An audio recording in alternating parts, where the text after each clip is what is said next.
Memphis. Everywhere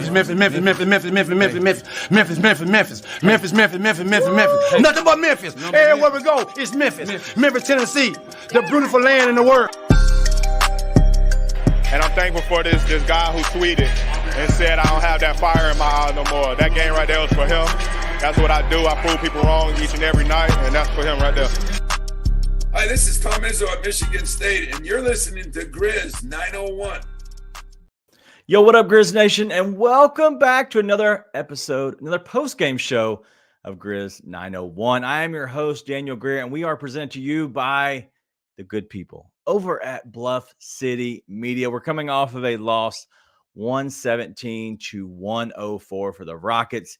The Grizzlies go down here in Houston, but I have a lot of positive things to say. My partner tonight, Nate, does not. We're going to get into completely breaking down the game. The middle section, I do have a trivia question I'm going to ask Nate.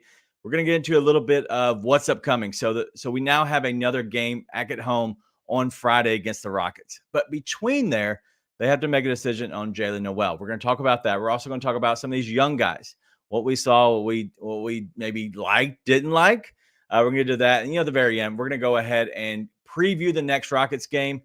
I'm hoping that includes Desmond Bane, but we can't be too sure. But before we get the show started, do me a favor, subscribe to the channel. It would be a huge favor for me over at Bluff City Media. Subscribe to it. We want to make sure we keep pushing the narrative. We want to make sure everybody's joining. There's so many good shows. There's so much good content. Join us there, but also hit the like button on the show. Just as I always say, you wipe your feet when you walk in. Wipe your feet by pushing that button for us. It helps the algorithm. All right.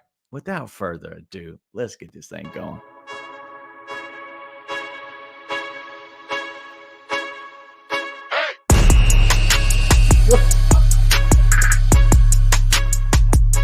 Yo, man, that was funny. Bad. I almost spit my drink out. That was very funny. I know it was coming. You know who doesn't wipe their feet when they come in? Jake Laravia. Well, I was thinking Goon the shooter, but yeah, same guy. He doesn't wipe his feet when he comes onto the basketball court, when he comes into the basketball game. I'm sure he doesn't do it when he comes into your house. He's got me drinking out of the bottle. There's zero reasons Jake Laravia should touch a basketball court for an NBA team, man. Oh, I'm in physical pain. I can tell what's going. Listen, I think Jake sucked tonight as well, but you look like you're going through it. Like It's abject misery watching that dude play basketball. Like, unfortunately, that was the best effort this team could put forward tonight, probably. Mine is Desmond Bane. That was about all they had. So I wouldn't have been mad other than Zaire. Like, it's just such a disappointment. It's heartbreaking. But why did we play Jake Laravia? There are zero dudes on this roster and probably the Hustle roster I would want to get minutes after him. You could put it in a Saw movie. It's such torture watching that dude play. All right, I will say two things. He wasn't alone in the worst plus minus of the game. And I know that doesn't mean anything. He wasn't alone. The other guy who he tied in plus minus played 31 minutes. He himself played 15.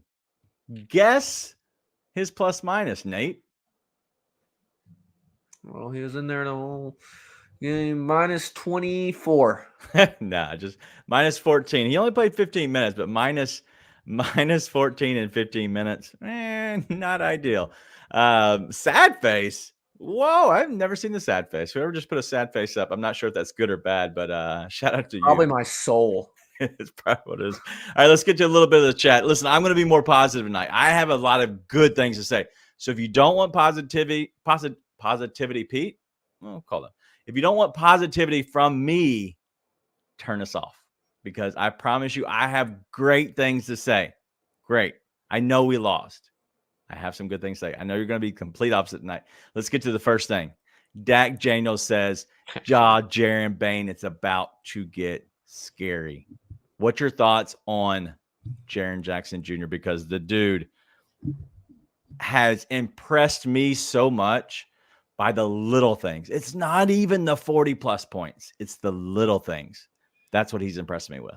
Well, I hope it doesn't get too much scarier because that was a horror movie. But yeah, Jaren looks awesome. Like, Jaren is freaking awesome. Like, bring up all Goon's comments just so we can bring them up. We haven't brought them up in a while, so we can talk about how stupid it is. All right, let's run through them real quick. All right, let's run through all the Goon stuff. If you're watching this on YouTube, I hope you appreciate it. We're going to go through all Goon. He's going to unload the clip. He's always doing it. So let's go ahead and give him his shine because right now, Jaren looks great. But you know he's a hater. Well, when we know Jaren's our leading scorer, that's a guaranteed loss. Goon the shooter. Our record is crazy when we have the points and we lose. It's all about Jaren. I think every time Jaren's our leading scorer, we have lost except for Portland game. That would be the one you talked about earlier when it was like it's a guaranteed loss. Okay. We're now 1-7 when Jaren's the leading scorer. Well, we're 6-17 on the year. So he is the Rudy Gay effect. Jaren is the new Rudy Gay. His points, not effective. Tari Eason played good. I'm guessing that's better because Jaren couldn't stop Tari Eason. All right, you've unloaded the clip. We're done. We're not talking to you anymore, Goon. That is it. All right, so enough of the Jaren slander. Jaren played great tonight. I think he was one of the guys that is a positive thing that you can talk about. And so let's go ahead and get to our Grizz 901 player of the game, and you know it's got to be our guy, Jaren Jackson Jr. I brought a new picture up. I hope you like it. So it's the big block on Beasley. I thought it was kind of cool seeing that, and so I kind of brought that out of kind of the antique store. But Jaren Jackson Jr., the Grizz 901 player of the game, 43 points, 7 rebounds, 2 assists, and 4 steals. I took the blocks off. He did have a block, so 5 stocks total tonight for Jaren. What impressed you the most out of him tonight? I think just the consistency inside. Like, he did so much work inside the paint, and that's what you want to see, right? And listen, it's not going up against AD or Porzingis or some of these other guys who've given him trouble, but he was consistent inside. He should have shot, what did he end up with? 13 free throws. He probably should have had somewhere around 20 because of how much he was getting fouled. But look, he played really well tonight. 7 rebounds when he is the only person trying to guard somebody in the paint is actually impressive to me. I mean, I know 7 rebounds is nothing to write home about typically, but like, dude, he's the only one doing anything in the paint. There was one tonight where he contested a shot on somebody else's man. I'm sure it was Jake Laravia's that got into the paint and then turned around and tapped the rebound out on the other side of the rim afterwards to somebody. Like, he's working so hard in there, man. He's doing an awesome job. So I think the consistency inside, he's a presence inside is big. Like, we still haven't seen it against some of the other elite bigs, but listen, he's doing all you can ask him to do and then some right now. So, yeah, I agree. Jaren has looked very good. The main thing that impressed me the most, okay, out of Jaren just overall, is the dude was driving into the lane with his left hand just like he normally does. And that spin move, dude, I got out of my chair, and I normally don't. I got out of my chair excited to see that spin move. I was ecstatic. That's the first time I've ever seen him really make a hard spin back to his left and then go back to his right hand for an easy layup. You know, normally he beats down with his left hand into the lane, and then gets to that hook shot, that short shot. When he did that, I was thrilled because it just shows me a whole nother level. Like, his game could get to another level and he could be nasty offensively. So going back to what Dak Daniels said earlier, Jaren Bane, man, if we could figure out a way to unlock these dudes, it could get scary. Listen, we're already at the 6 wins. Unlock what dudes? The Jaren Bane. Are you on the same show I'm on? Well, sorry, no, I'm just looking at all these comments about Laravia and Zaire and other dudes. I want to make sure we weren't talking about unlocking them because that ain't happening. We're not unlocking them. I do want to say real quick update on our show. We are no longer streaming live on Grizz 901 on YouTube. I'm not exactly sure why. We'll figure that out another time. We're doing that to make sure we kept the library, but also if for some reason you don't want to have all the content, you don't want to have all the notifications that were coming over through Bluff City Media, we want to have it there just for the show. It's a post-game show. And so a lot of times we have it there. We're still going to be on Bluff City Media in general, as we're streaming through, the Twitter account at Bluff City Media, the BCM Grizzlies. So if you're watching over there, thank you. But join us on YouTube at Bluff City Media on the YouTube. And so maybe I'll post these the afterwards and post them there to kind of keep the library. One way or another, I will have it somehow on our YouTube channel. But as of right now, we are not going to be going live. So normally we do have some people that are over there watching it there. So if you're not seeing it, I do apologize. I just saw that that we're not on the destination to stream there live. So I do apologize. But tonight, let's go ahead and get into some of the guys. What do you guys say? Yeah, let's knock the negative out first. Actually, and not negative towards the team overall. I genuinely think they put forth a good effort tonight. I just think that these guys are dog water. So Jalen Noel, he's not getting another contract, right? No. Okay. No. Which again, I don't think he would hurt this team. There's guys I'd rather him be here than, but he hadn't done enough to get them to kill money to keep him, right? So that's not happening. Bismack Biyombo has been depressing, but I think you need his size, so I think he's going to stay. That Dak, me and Dak are always aligned, but I want to bring up Shane's comment right here too. What about Mr. First Team? Didn't he want to be first team? Bro, he's the last team. Dude, how are you that bad at every aspect of the game? It's like he can't make the threes. He's not making shots. He's not doing anything off the dribble. Defensively, he's getting blown by Seth Curry. Mm-hmm. And then, the one thing you should be great at is lobs, because you still can be an above the rim guy. He gets a lob tonight, not ready for it. Somehow you're at the rim, not ready for the lob. Smoke it, and then they get a layup at the other end. It's a 4-point swing in a game that is currently, I think, a 1-point game. Right. No, I agree. I don't understand. We're talking about Zaire Williams for everybody that's listening, the next day, the next morning, because they know it's Mr. First Team. Not everybody stays awake and is watching this live, or, as we now have, we're uploading the video on Spotify, which is new that we started doing. Pretty cool. So we're trying to do new things, just kind of make sure we give you the content that I think everybody deserves. The fans kind of need. But yeah, Zaire, the fact that the dude, his foot speed, as Shane says, is Zaire's man is getting to the paint. That the dude is a turnstile. He literally is. I don't understand why he is so slow. Jake, foot speed, as I think it was Dak Daniels said, he has the foot speed of a cheetah, but unfortunately the cheetah is dead. Dog, this is the one. Why is he on the court? Taylor, we try and defend you on this show, but my dog, I think he needs another eye surgery, and I think the Grizzlies need him to need another eye surgery. The closest he came to making a three tonight was when he shattered the backboard, had one child so afraid she's never coming to a game live again. But it almost banked in. Only problem is he threw it at the backboard so hard it bounced off the front of the rim. Yeah. Dude, what do you do? Brevin, shout out to Brevin, man. Found a nice thing to say about him. He had 1 assist tonight. Is that right? 2 assists. And Brevin found a way to say something nice without ever saying anything mean. I'm not Brevin Knight for a lot of different reasons.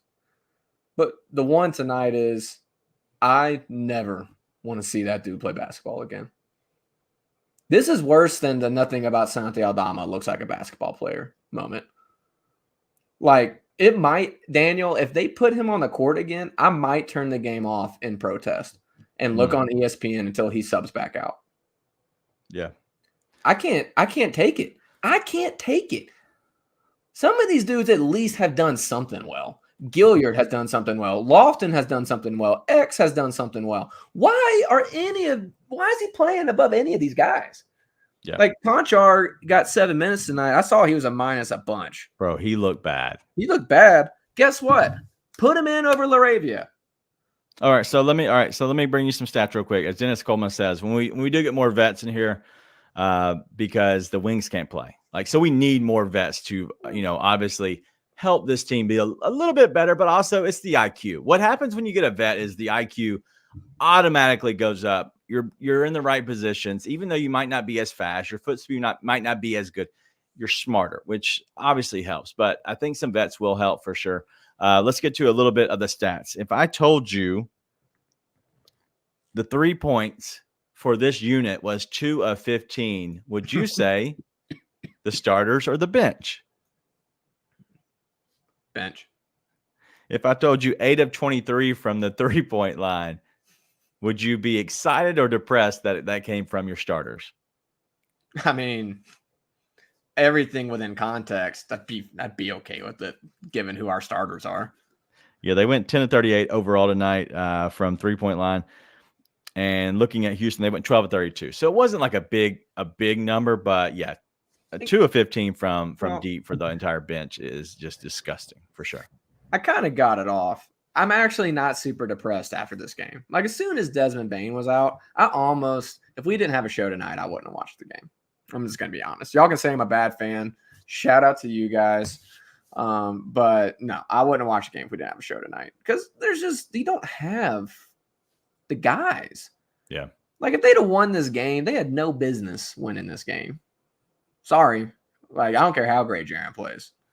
But your starters are Jaren Jackson, David Roddy, Bismack Biyombo, Derrick Rose, and Vince Williams Jr. All of which can be on an NBA roster, one of which should be a starter. Mm-hmm. One of your starting 5 should be a starter.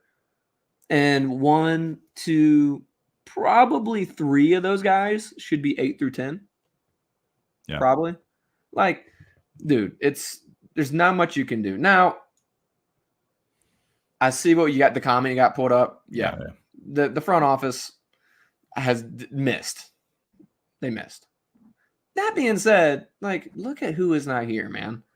Like, there's certain things where you can criticize coaching. I've criticized coaching tonight. You can criticize the front office. I agree with you on some of those criticisms. Dude, there's nothing you can do when you have $100 million out. You can't. I'm sorry. Like, Ja, Brandon, Steven, Smart, Kennard. All those guys make this team look way different. They do. Now, at the same time, you choose to play Jake Laravia. Yeah. No, I agree. You traded up to get Jake Laravia. Like, yeah, that's bad. I have no defense for Taylor playing Jake Laravia. I'm sorry. Like, I just can't. I can't get past that. But at the same time, like, if we're talking about bringing new guys in and stuff, like, yeah, there's moves to be made, just like there are for every NBA team. But generally speaking, you've got guys on the roster that can come in and help this team. They're hurt or they're suspended, right? Yep. So, yeah, it's been disgusting.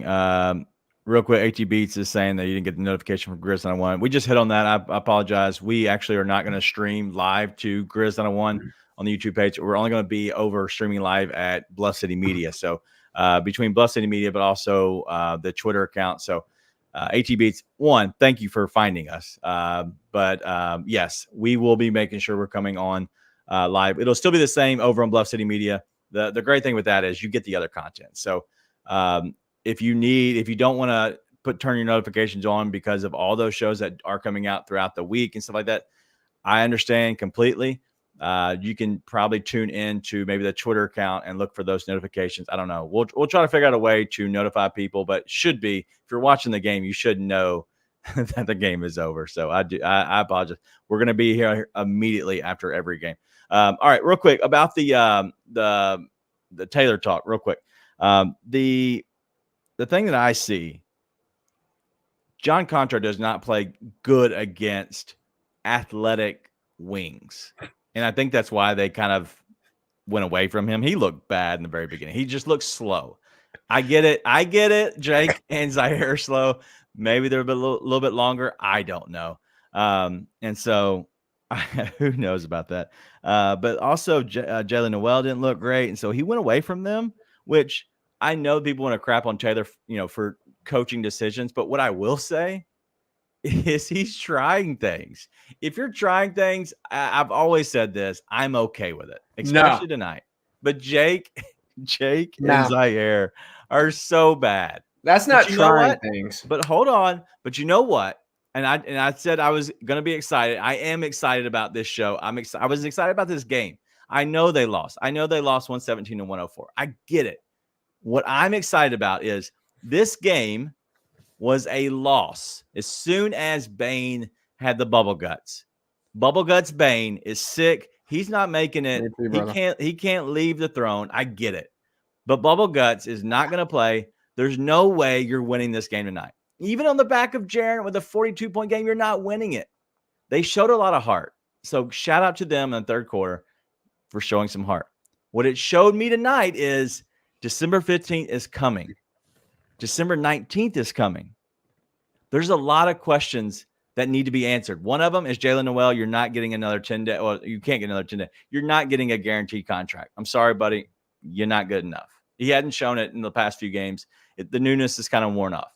The other thing is obviously Jake doesn't have it and Zaire doesn't have it. Bad. The 21, 22 seasons, because they moved up and got Zaire, and you could have had Trey Murphy. My God, don't go look. If you're upset, don't go look at Trey Murphy's stats tonight. Don't do it. I'm just warning you.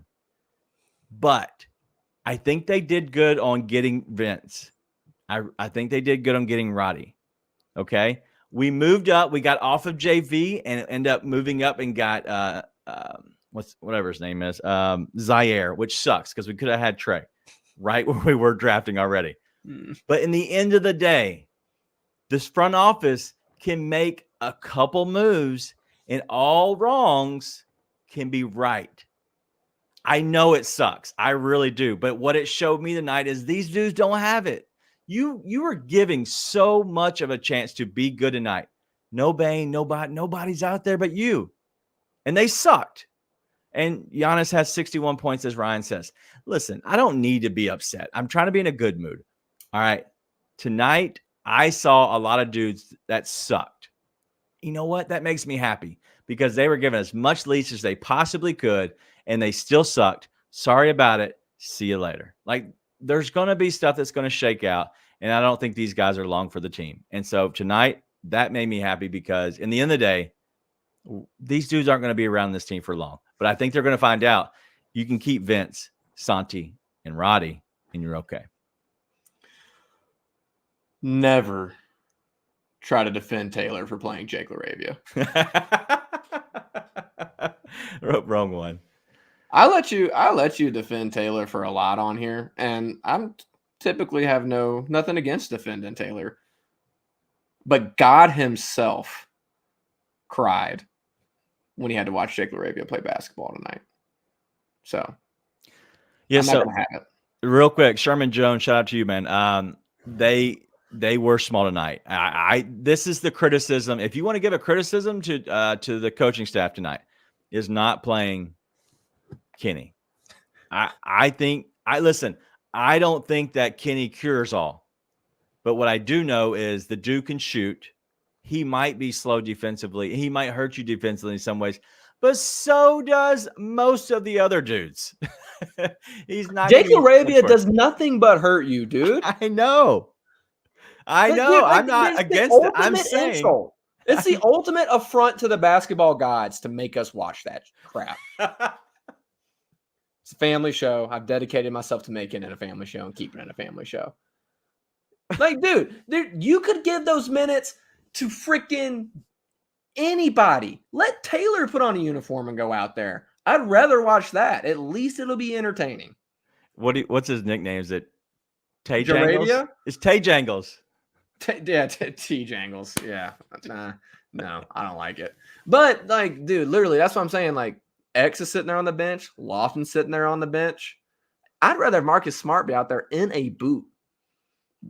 Literally with a boot on his left foot than watch Jake Laravia out there. There's just no reason for it. Now, the one thing I'll give you is that they could have been like, hey, this is the last gasp of this. Like, we are so behind the 8 ball here that we're just going to say, screw it. We're going to throw it out there. If it sticks, awesome. But if it doesn't, then like, that's it. This is it. Like, you have every chance to show us tonight you can do something. And they didn't. So like, I hope to God that's it. Because if I have to watch that again, I'm not kidding, Daniel. I'm turning the game off. If they put him on the floor again, I am turning the game off. I'm not doing it. I will not watch it. All right. If I have to give you an option. Yes. I would rather see X3s than watch Jake Laravia play basketball.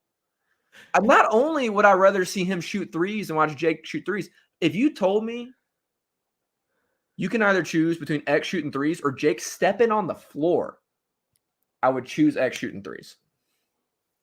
4 3-pointers from X. Yes. And he plays. Doesn't matter. Doesn't matter what the minutes. next thing is. If it involved Jake Laravia being on the floor, I would rather watch it. What are we doing? What are we talking about, dude? Like, everybody's like, hey, he's been promising in the G League. Actually, no, he hasn't. It's not been efficient. It's the same crap that we've seen in Summer League, dude. It's like, oh, he dropped 28 on 32 shots. Well, I don't care. I don't care. You're telling me you can only get 20-something points by shooting 30% in Summer League? Get off my jock, dude. No, I don't want to see it again. I will turn the game off if he steps on the floor again. Now, I'll put on the ESPN app. I will wait to see him sub out, and then I will turn it back on. I refuse to watch it. Promise? Yes. No, I pinky promise. It's not happening. Nate, Kenny wants you to muck it up a little bit. Because we want kids to be able to watch this, and my wife's in the other room, and I don't want to get in trouble again. Jake Laravia. Listen, Dak, I love you, dude. Let's ship him to Detroit. Let's get Greg back on here. Ship him to Detroit. He could be J Rabbit. Yeah, that boy be hooping. That J Rabbit. I thought his name was Jaravia. It is in Malibu. In Detroit, it's J Rabbit. Shout out to Giannis, 64 piece. Sheesh. What's the unlucky number? 13 mile. There you go. Jake Laravia, 13 mile. J Rabbit, star of 13 mile. He's the unluckiest bastard to ever step on an NBA court. All right, I want to ask you about some stuff that is kind of leading up into the 15th and the 19th. A lot of these guys we'll discuss for sure. I want to ask you those. I also want to ask you the trivia question. Listen, this is going to be crossover brands. I heard this come over through Chris Vernon's show today. Okay, this is a stat that I heard. I loved it so much. I don't think you watched it today, and so if you have seen it, this is going to be a trivia question that kind of stemmed from that show. But I thought it was very intriguing, but very funny, and so we're going to hit on that. So we're going to go right to Grizz Trivia after this break, and then we're going to get into a lot of the Grizzlies going to look at moving people. Jalen Noel, I know you said he's done. Like his end of his 10-day is up tomorrow on the 14th.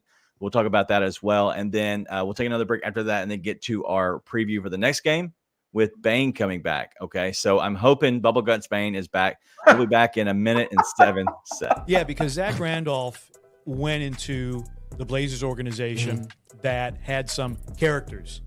Underline the word characters. Right. Okay. He's coming from Michigan State. He's from Marion, Indiana. And then you go to Portland, Oregon, which it's an entirely different culture, entirely different demographic. He had people around him who were guys from Marion. Hey, you owe us. Anthony, one of the key memories of my time here in Memphis, off the court, I did a Read to Achieve event with Zach Randolph. And the kid who read the most books, his prize was to get to interview Zach Randolph. And the young man, first question to Zach is, what's the hardest thing for a black athlete to learn? And Zach did not give him any, like BS fluff answer. He said, a lot of times the people who say they're your friends, they're not your friends. And you have to pick the people around you very, very wisely. Tune in to The Anthony Sane Show, Wednesdays and Fridays at 12 p.m. weekly on the Bluff City Media YouTube channel. All right, we are back. Let's go ahead and get into Grizz Trivia real quick. Nathan. You can't just let Bubble Guts Bane roll off the tongue like that and then not acknowledge it. I said it a few times. I know, but Bubble Guts Bane, that's a thing of beauty. I think maybe we'll name the episode Bubble Guts Bane. Let's do Grizz Trivia, and then I got a comment I want to bring up. Let's do this. All right, let's do the Grizz Trivia. So Like I said, I'm gonna give a shout out to Verno and his team. They're the ones that I heard it, and then I did my research and I saw it and I pulled up some stats, whatever. But out of the career and the history of the plus minus, right? Mm-hmm. There is a all-time Grizzly player. He wasn't much of the Memphis Grizzlies. He's more of the Vancouver Grizzlies. So there's your hint. Okay. Who is the all-time worst plus minus career total plus minus? Mostly Vancouver. It's all Vancouver, I believe. I think he can't remember. Chat, if you know it. I think I wanted to say it was old Mike Bibby, but then he said worse, and I was like, it can't be Bibby. He has a minus 2,904 over his career. It's all Vancouver. I'm not gonna know. I don't remember. I don't know anything about Vancouver. The best player. The best player? Yeah. Jason Williams? No, he was more Memphis, but big country? Sharif Abdul Rahim. Okay. Yeah. All right. So my other one on the back of that one, there is a current Grizzly right now. Jake Laravia. He is third all time in the worst plus minus ever. Zaire. He has a career of minus 2,111 plus minus, and that is the minus 2,111. Who is he? Zaire. No. Really? It's a he current hasn't played enough games. He hasn't played enough games to get to minus 2,000. Could have fooled me. Current Grizzly. Current Grizzly. Who's been here? It's not all with the Grizzlies. Oh, Bismack Biyombo? Bismack Biyombo. Okay. Sorry, I thought I was singing for the Grizzlies, and I was like, it's got to be Zaire. So for the plus minus, the worst plus minus, the worst minus in history, there's two Grizzlies. One came in from Vancouver, Sharif Abdul-Rahim, and then now Bismack Biyombo with a minus 2,111. So I'm not sure if that's updated since tonight. Imagine he was probably a minus, but I thought that was interesting. Yeah. It's been rough for Biz. He came in doing some really good stuff for them, and then it just fell off. Happening anymore. I don't know. It's weird because it's not like they're playing much stiffer competition than when he was doing it, right? Like I genuinely don't know what changed, but it's like it's not scoring, it's rebounding. It's rebounding. Disappeared. It's just I'm like, man, what's going on? I think it's just like anything else. It's one. I think a few things work against him, right? I think it is the games, right? One game after another, getting back into the flow of things. You're not as fresh. The other thing is like you're actually showing up on the scouting report. Before it was like, all right, it's Bismack Biyombo. He's playing this, doing this. We don't exactly know maybe what he's doing, or maybe we don't know to box him out. I don't know, but he's on the scouting report for sure now, and he is wearing it. You could probably go all his unders, but you know what you couldn't do is go under on David Roddy or Vince Williams tonight, because Ryan, shout out to you, bro. We cashed tonight on him. All right, let's get into what do you want to pull up on one of these real quick before I get into the rest of my area? Yeah. Sorry, give me a second. I had to pour another drink when I thought about. This from Alan. When I thought about Bismack Biyombo being on any team scouting report for the Grizzlies. So is it Alan's comment? It was Alan's comment. No, Alan. Bad, Alan. Bad, Alan. No. So we don't keep Jake for anything. I don't care. I don't care what he does. I don't care who soldier he is. Yeah, I agree. And talking about Saints show live at noon Wednesdays and Fridays. Make sure you go check it out. But Saint says Biz's true age is showing. And D-Rose both. He might be older than his birth certificate says. Think there's a chance? Listen, I still think Biz is coming in at least like leaving it on the floor, which is better than some guys. Yeah. Well, and like his defense, Biz's defense has been horrible. As Ryan saying, they're putting him in screens. Yeah, That's what they're doing. They're just running him screen after screen. And I know that people want to talk about that with Steven Adams as well. Steve-O has done a little bit better job. He can't go out there on the perimeter as much either, but I just feel like he's so much bigger that when he gets to a certain point, you running into Steven Adams compared to Bismack Biyombo, you're not getting through Adams. You might get through Bismack, but you're not going to get through Adams. And I think that might be a little bit of the difference. Before you got hurt, Steven was showing some actual real improvement on getting out and guarding those screens on perimeter last year. Sorry, I'm laughing because I saw Yusuf Nurkic and I was like looking for a bruise on the side of his head. He's out there playing tonight. Shout out to the league for actually stepping up and growing a sack and suspending someone besides Ja Morant for a decent amount of games. Because I've been one that's like, hey, shut up and just deal with the Ja Morant suspension. Like, it is what it is. Your complaining isn't going to make it any better. But like, it had gotten to a ridiculous point of some of these guys and their suspensions compared to Ja's, where even I was like, come on, man. So I agree. Anyways, hey, real quick before we get to the guys, Taylor Jenkins was at the podium a few minutes ago. Let's go ahead and hear him. I think it's a couple minutes long, and then we're going to get into. We'll discuss what he said because I have not heard this yet. But then we'll also hit on a little bit of the guys that we think could be traded, moved around, and why. They were doing. No, that's how it worked us. It seems like Jaren's been on an offensive tear recently. Have you seen anything different from him from several years till now in terms of how he's handling the ball, how he's isolations? How you seen that recently? Just more poise and patience. Trying to not put him in too many different spots. Tonight he was less of a screener, more ISO post, interior. On the perimeter. I think just his poise and patience, just seeing the defense, finding the small cracks to still be aggressive and get deeper on his drives. I think that's one of the biggest things. Obviously, teams are swarming him. They're going to collapse on him. I think he had a couple turnovers, one in the first half, one in the second half. Where there was late activity. Just got to keep reading those better. But when he's got those windows of opportunity, he can get his shoulder on a guy and get deep and get on 2 feet and balanced. He's really converting at a really good rate, whether he's going left or right. Just really impressed with the work that he's been putting in, understanding what defenses are doing against him, but also understanding just how he's just, with his balance and the angles that he's taken, how that's paying off for him. They were doing. All right.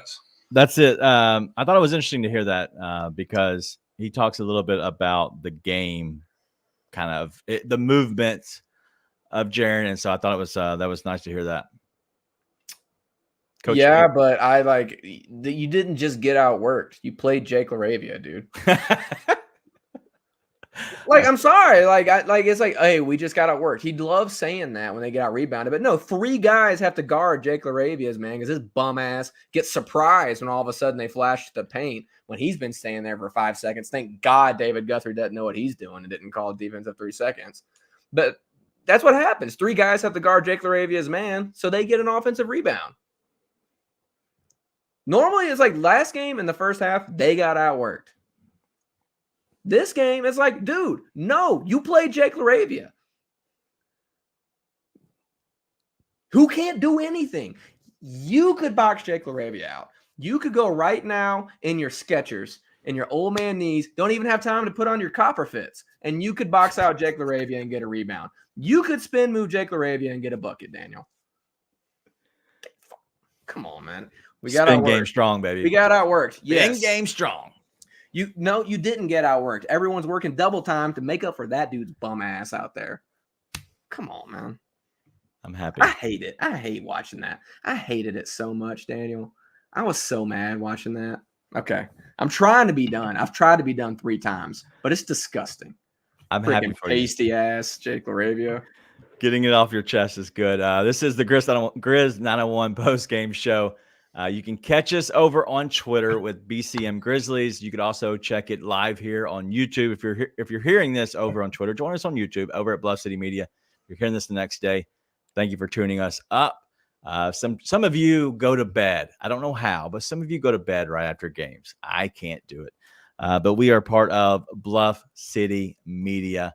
All right, let's get into a lot of the guys real quick. We're going to hit on this probably longer than the next game, but I want to ask you a few questions about the next game and what they can do. And I'm going to put a preface on this. I don't want to hear about Jake Laravia. I know if you don't play Jake, Me you'll either. be better. I get it. Me either. I don't want to hear I'm about saying, it. what can this team do better? What can they change? How can they be better other than adding Bane, removing Jake and Z? I get that. You can't do those. Everything else is on the table. Let's talk about this real quick. I know you answered it earlier, but Jalen Noel, is he gone? This is his last game as a Grizzly. I was going to ask you, can they sign him to another 10-day? No. Two and done. Then, yeah, he's gone.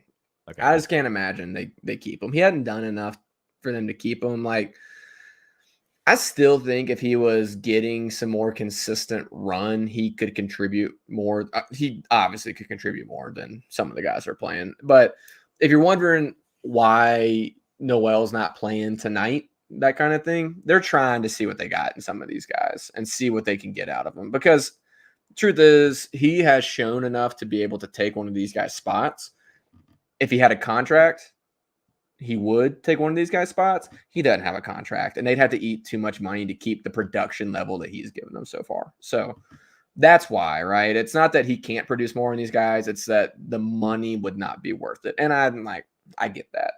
So Noel's gone.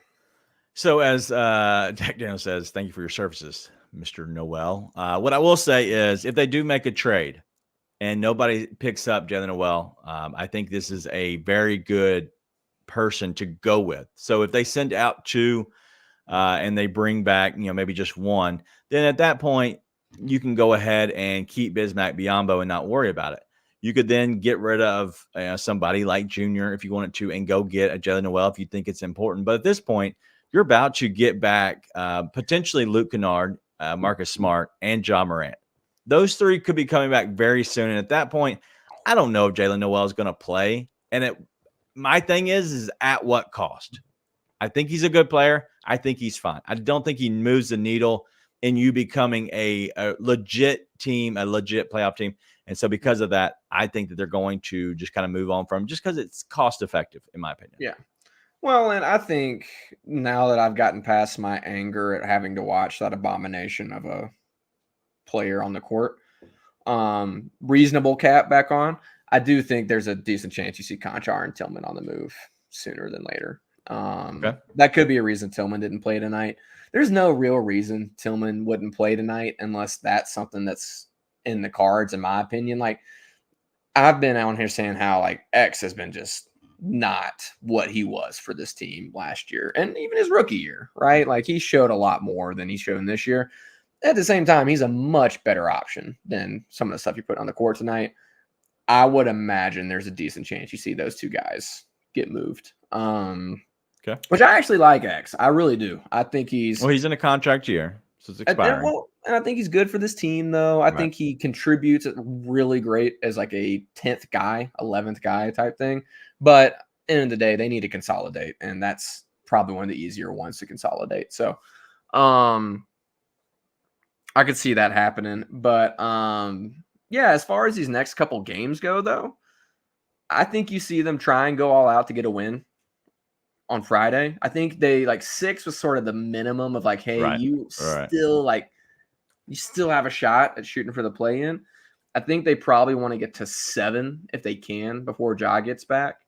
And then after that, I think they eat the game with the Thunder, and then Ja gets back for the Pelicans. And I imagine we see Marcus Smart back for the Pelicans. And then Luke Kennard, I don't know. I'm not sure Luke Kennard still exists, to be completely honest.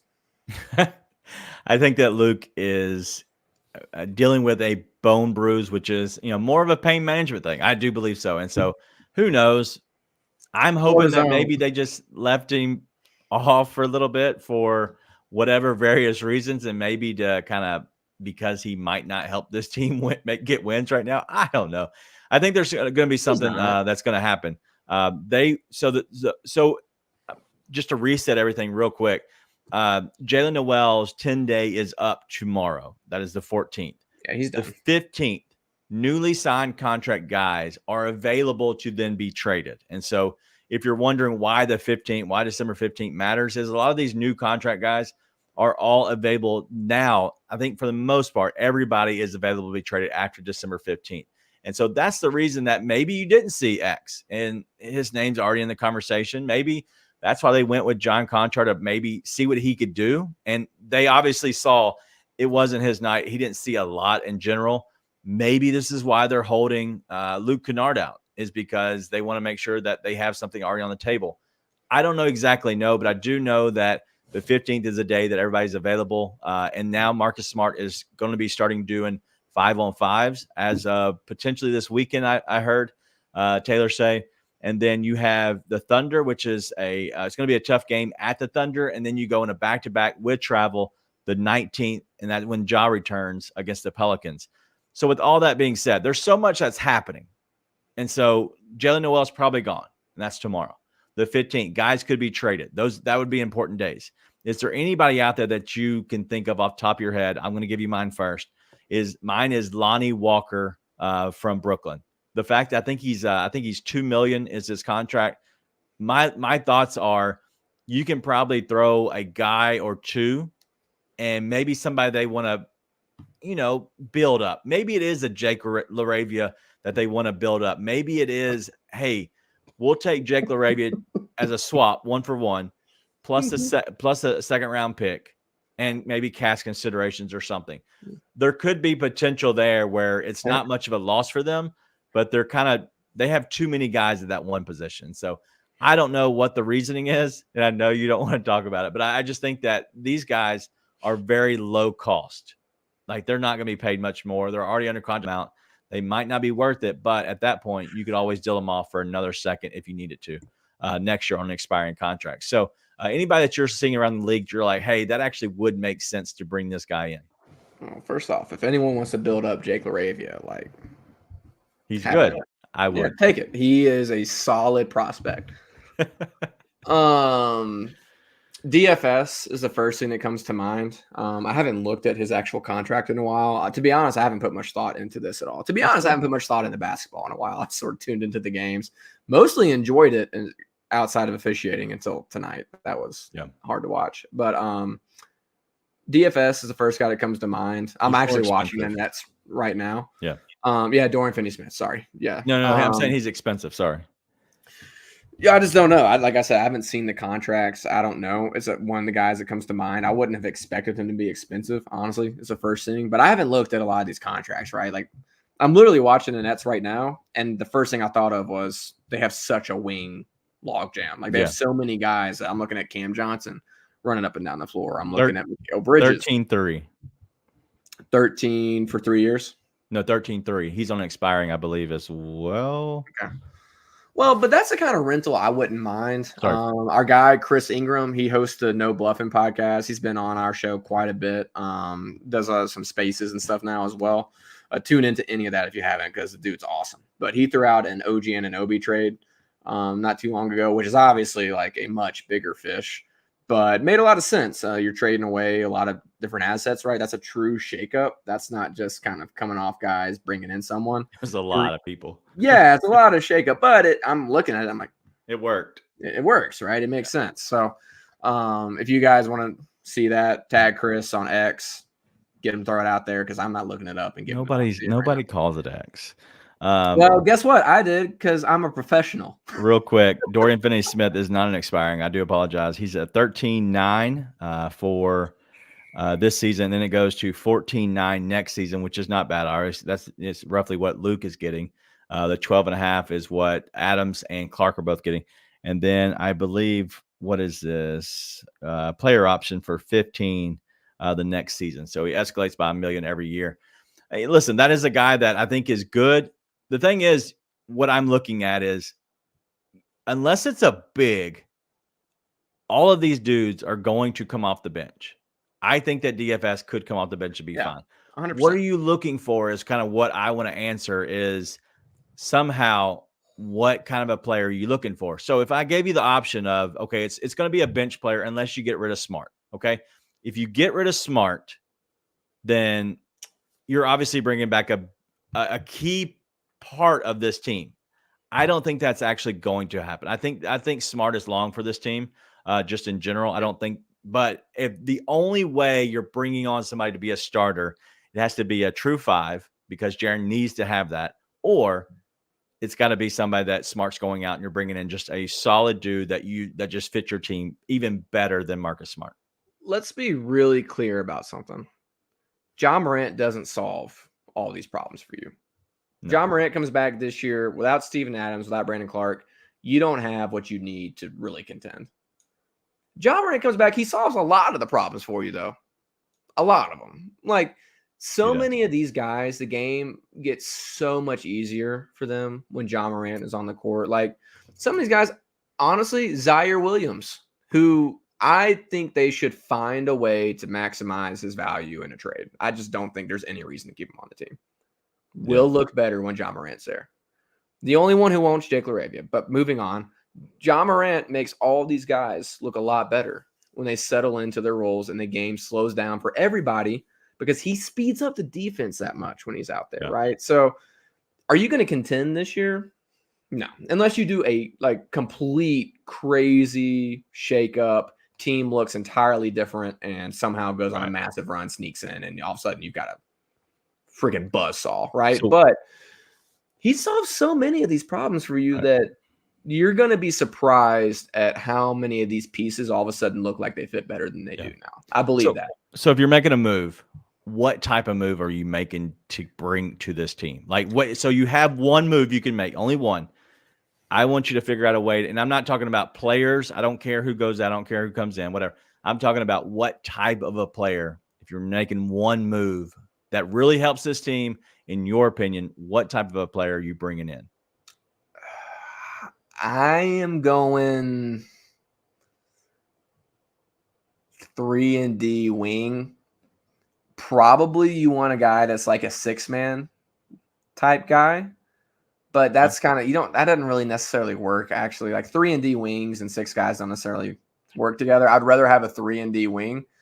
The secondary option would be a bruiser big. You need wings that can defend and shoot, and you need bigs that can bully. Yeah, that's it. And it's all dependent upon information we don't have, which is how do you feel about Brandon Clark and Steven Adams once they get back? Do you think they're going to come back and be the guys that you had before? Because if so, then all you want is a 3-and-D wing. Do you think that you're going to have a lesser version of those guys? Then you need a bruiser big. You need a bruiser big. I've thought for a long time Brandon Clark is the most valuable asset that also can be replaced relatively easily.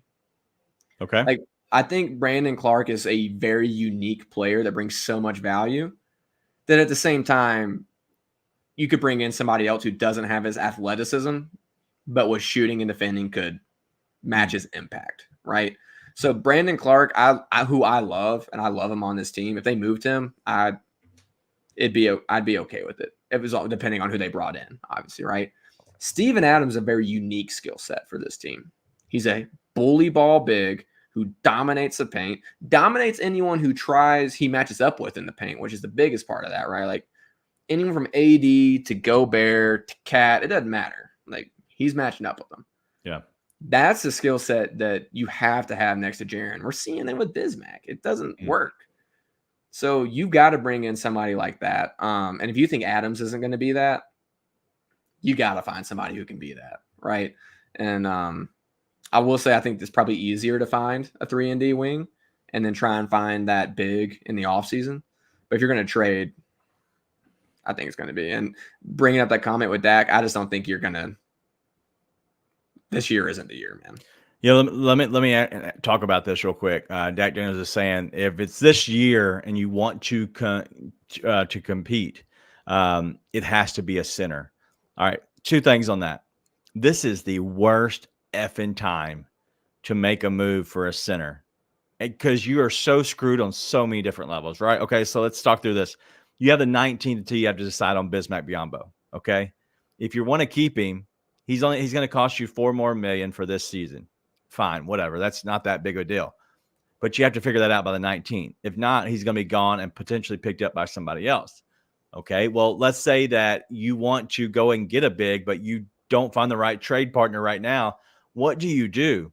Do you eat Kenny Lofton's contract, bring on Bismack for another $4 million, and then eventually make a move to bring on another center later on that actually is beneficial for this season?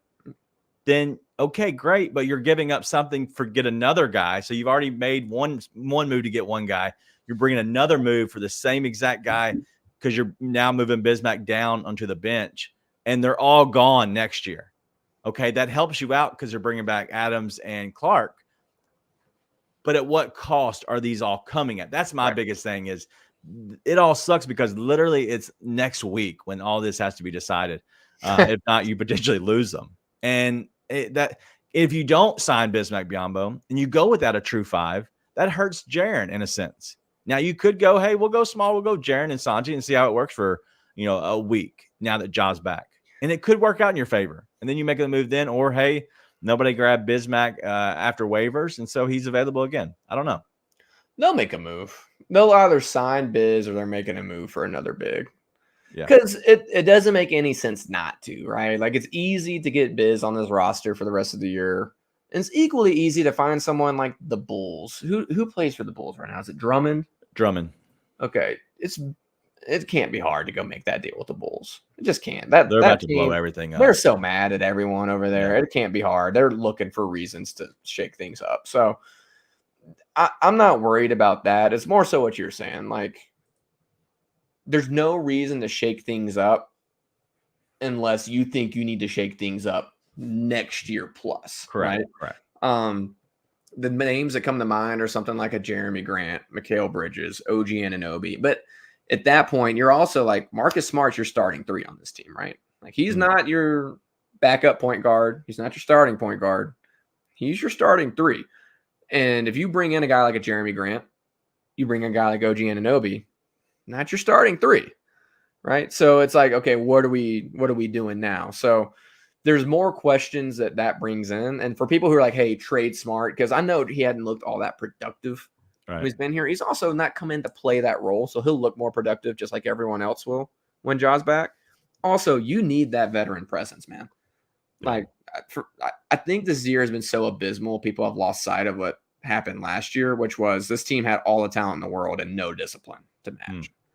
And you need that bad, right? Yeah, and so it's one of those things where, like, sometimes things just suck. This year, things just suck. I still think they could compete for a play-in spot, make some noise, have a fun rest of the season.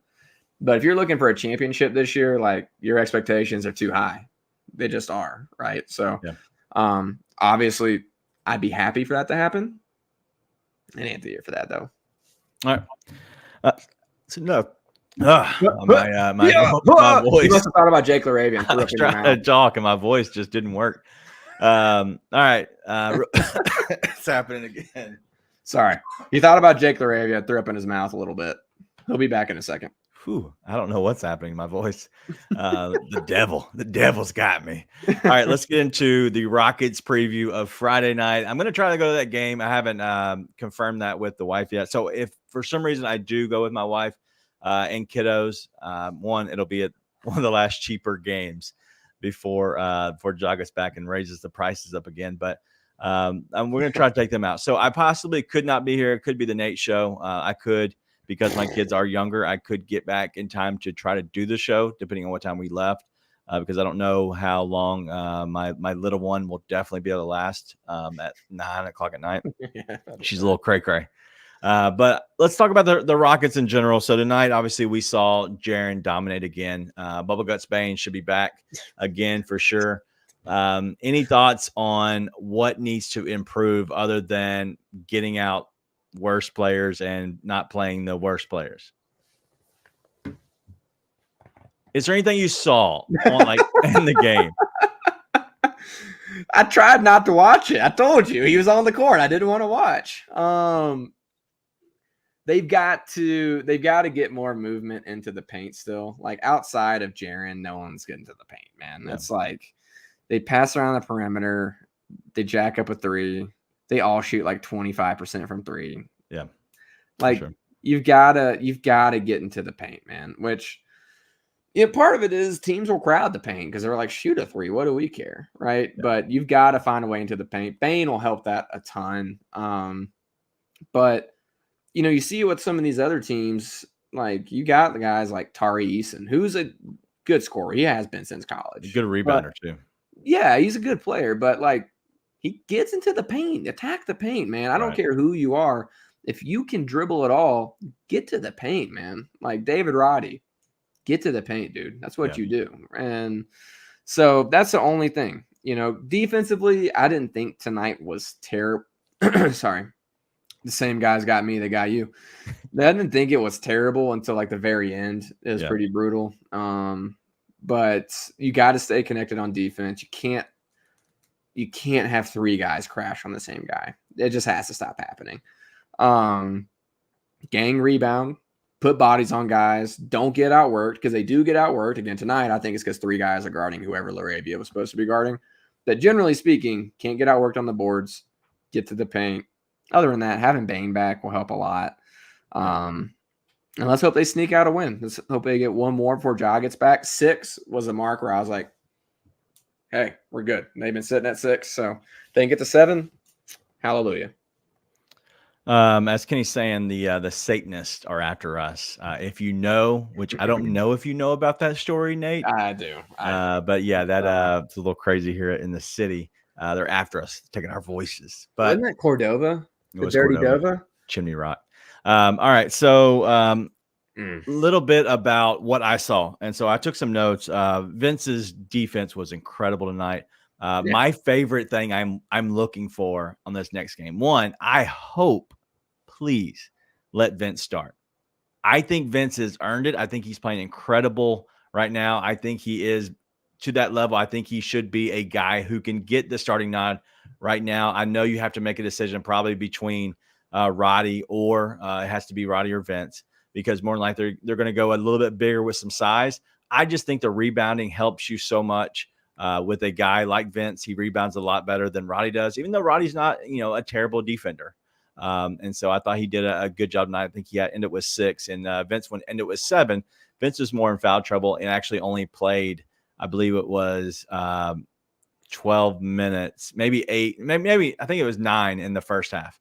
Now that I'm thinking about it, but that just because he was in foul trouble early, but he did play a lot of the second half, and I think that's important. But I want to see that, and the only reason I want to see Vince start because I want to see him pull up on Fred VanVleet. Fred VanVleet and Vince were going at it all night, and it was my favorite thing to watch. Once they got into it, dude, like Fred VanVleet was in hell. Like he had no chance to do anything, and they were talking so much. And he really didn't do much. He did more in that fourth quarter when they kind of went after each other. But it was so much fun to watch. Well, he got more in the fourth quarter when Zaire was guarding him. That's true. They kept, first team. Yeah, they kept screening and getting him off. What are you good at, man? Be good at something. Just be good at something. But I want to see that. I want to see more of Jaren in his post moves because I think he can outduel Şengün. I think he plays very well against him, as well as even Tari Eason. So I think Jaren's post move. He should be the biggest guy on the floor again. I don't know if anybody else they're bringing in. maybe a 10-day contract guy, but anybody else outside of that, he's going to be the biggest, baddest dude on the floor.